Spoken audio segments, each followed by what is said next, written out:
So I'm really curious around the role of educational leaders and their involvement in the ongoing discipline process. So currently, educational leaders are often those who are submitting a report, initiating that process. What is their continuing involvement going to look like under these changes? So there's one really big change, and reminding, we're consulting around how this works. Currently, and let's use a school principal as an example. The initiator word's a little odd. You initiate the report. But a school principal sends us a mandatory report and that starts a process. At the moment, a decision that's taken at the Complaints Assessment Committee needs to be agreed by the person that first raised the concern, the principal, and the teacher. And the CAC's kind of doing that intermediary.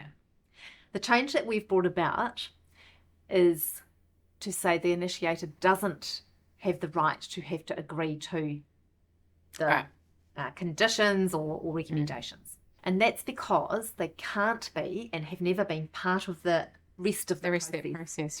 And so all of the information found during the discovery, during an investigation, the reports that are sent to the CAC, the actual hearing, so that panel of teachers inquiring and questioning that teacher, none of that information can be shared because of the need for protecting that person and their privacy. So to then ask them to agree to it when really they're way back here in the process of understanding what had happened meant we had some real difficult times trying to get the right outcome. And again, we don't want things to go to a discipline tribunal unnecessarily.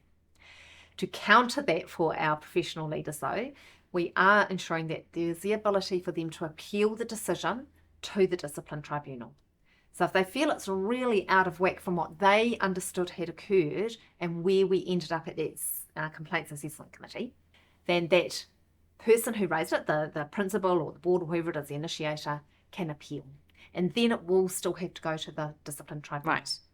So we don't remove you from it, but the reason that's important is the hearing would then be with a very senior lawyer of at least 7 years experience, and all decisions from the discipline tribunal are made public.